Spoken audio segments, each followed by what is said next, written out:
Hey everyone, this is Paul, and welcome to Common Touch of Fantasy. I hope everyone had a great Christmas, and I hope everyone has a great New Year in the next few days. Today we're having a book review and reviewing Tigana by Guy Gavriel Kay.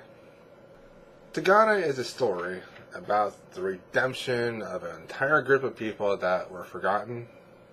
There's a peninsula called the Palm. It was conquered by two different sorcerers, Brandon in the west and then Alberico in the east. Each sorcerer controlled their half of the peninsula. When Brandon lost his son during the invasion to the Prince of Tigana, he cast a spell that made everyone forget about Tigana except for the people from Tigana. In fact, people couldn't even hear the word Tigana. It just sounded like gibberish to them. So this is a story about a group of men and women that are trying to purge the two sorcerers from the Palm and bring back the memory of their home. Basically, imagine if the Nazis were successful in destroying Jewish culture. No one would remember the Jewish people at all. But there would be a small group of Jewish people that were somehow able to restore Jewish culture and destroy the Nazis. That's basically what you have with Tigana. Tigana is split between two main storylines. The first one are the men and women that are trying to manipulate events in the Palm to come about this war between the two sorcerers. Neither the sorcerer knows that there's this third party manipulating events and manipulating people into doing what they want to have happen. The other storyline is Dianora.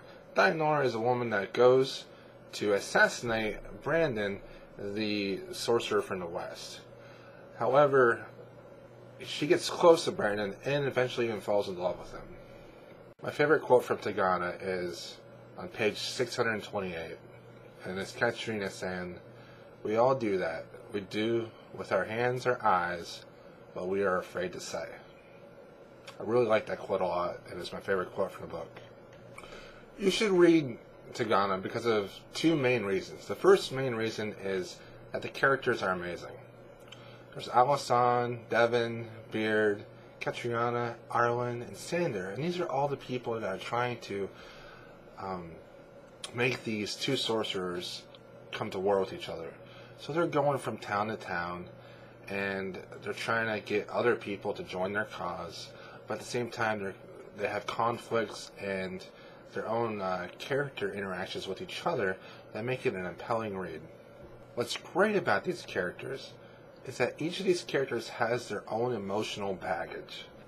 In real life, emotional baggage is like, get away, we don't want it. But it makes people who they are. And what's nice is Kay gives these characters these emotional baggages that makes their characters more real and more fleshed out. The characters do and say things that are in line with their character. They might not be what the reader wants, but they're in line with what the character does and who the character is. The other main reason why you should be reading this book is that the world, the setting is amazing. This fantasy reader, I've yet to read a standalone novel that has the depth and the richness that this world has. From the different provinces, to the stories about the gods, to the two sorcerers, the magic. And Tigana itself is like this mythical province that you just want to know more about and you want to visit yourself. It's just wrapped in such mystery and history. One reason why you might not like this is that there is a lot of backstory in this book. At times it drags on too long, and at other times it's just unneeded.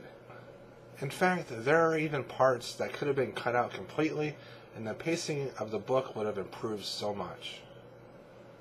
I really like this book, but these character building scenes are just too long-winded at times, and it takes you out of the immersion of the book. And honestly, I fell asleep quite a few times while reading this book because these character building scenes and history building scenes and world building scenes just go on a little bit too long. I was always wanting to get back to the present and what was happening with the characters now, and not what happened 20 years ago. I understand that the deepness and richness of the world is related to a lot of these flashback and backstory characterizations, but I think it could have been polished a lot more than what it was. Another thing that I think readers might not like in this book is Dayanara. She might be hit or miss with a lot of the readers. Some might look at her as a weakly written female character because she's very emotional and she makes her choices based off of love. But I found that refreshing because it is very honest to who her character really is in this book. That's her personality in this book. And people have personalities like this in real life as well. But sometimes people want these like really strong-willed female characters in their book, and when they don't get the result that they want, then they don't like that character anymore. But personally, for me, I like Dayanara, and I think she was one of the best characters in the book. There was moments in this book that were emotionally powerful, moments that really shocked me, moments that even made me want to cry. The idea of one being your enemy was a very powerful one to me. I thought the Dayanara and Brandon relationship was very interesting. I really empathized with her plight and her ordeal of loving the man that destroyed her home. Another part of this book that I thought was interesting was how many people will die to reclaim what was lost. But something happens in the book where a character almost dies, and one of the main characters really questions if he would have lost her if all this would have been worth it. Hey, I would recommend this book to anyone that's looking for like a powerful fantasy book to read that's very dense and has interesting connections between different places in the book. If you're a history buff, I think you'll enjoy this book a lot more than other people because the dry parts are very reminiscent of some of the history books that I've read. If you're looking for a fantasy book that has a lot of action and characters that do amazing feats of strength, this book really probably isn't for you. These are relatively normal people doing believable actions, but doing them with such commitment that you can't help but feel pulled into their struggle. So, if you're looking for a fantasy book that's going to make you think, that's going to be a little bit more of a challenging read, but in the end is well worth reading, I would definitely recommend Tigana. I gave it a 4 out of 5. Hey, thank you for watching. Comment below, subscribe to the channel, and I will see you soon with another review.